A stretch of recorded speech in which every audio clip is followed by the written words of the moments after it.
بسم اللہ الرحمن الرحیم نحمدہ ونصلی علی رسولہ الکریم اما بعد۔ پیارے پیارے بچوں، ننھے منھے پھولو، اللہ تعالیٰ آپ سب کو ہمیشہ خوش رکھیں اور فلسطین کے مسلمانوں کو اللہ تعالیٰ مکمل آزادی، کامیابی اور فتح نصیب فرمائے، آمین۔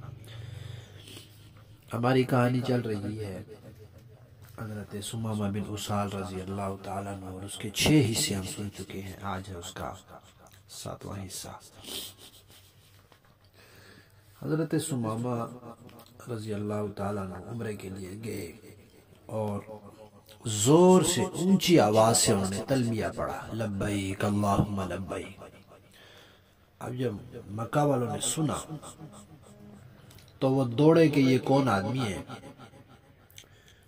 جو اس طرح کہہ رہا ہے تاکہ ہم اس کو ماریں۔ انہوں نے اپنی تلواریں نکالی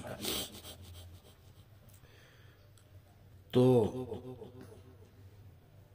اب جب لوگ ان کی طرف دوڑے، انہوں نے دیکھا کہ لوگ آ رہے ہیں، انہوں نے اور زور سے اور اونچی آواز سے لبیک اللہم لبیک لا شریک لک لبیک کہنا شروع کر دیا۔ اب وہ بڑے حیران ہوئے کہ وہ بالکل مطمئن، بڑے آرام سے ان کو دیکھ رہے ہیں کہ یہ دوڑے دوڑے میری طرف آ رہے ہیں، تلواریں نکالی ہوئی ہیں، مجھے مارنے کے لیے آ رہے ہیں۔ ایک بندے نے کہا کہ جتنی دیر تک ہم ان تک پہنچیں گے، اتنی دیر یہ اور تلبیہ پڑھیں گے تو دور سے ہی میں تیر مارتا ہوں۔ اس نے ناپ تیر سیدھا کیا،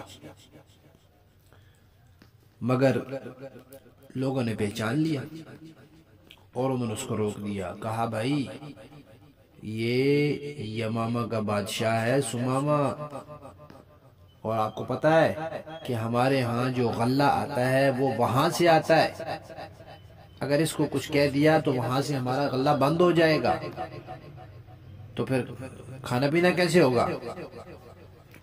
تو اب وہ لوگ چپ ہو گئے، سارا غلہ تو وہاں سے آتا تھا، وہ ایک دانہ نہیں بھیجیں گے تو بھوکے مریں گے۔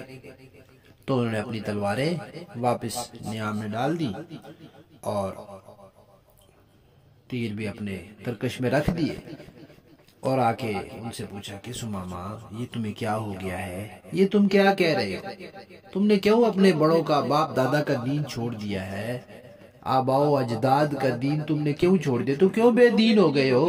ہم تو بتوں کے ماننے والے ہیں، تم کہہ رہے ہو لا شریک لک، اللہ کے علاوہ کوئی نہیں۔ تو حضرت ثمامہ نے کہا نہیں نہیں، میں بے دین نہیں ہوا، میں نے سب سے اچھے دین کی پیروی کی ہے۔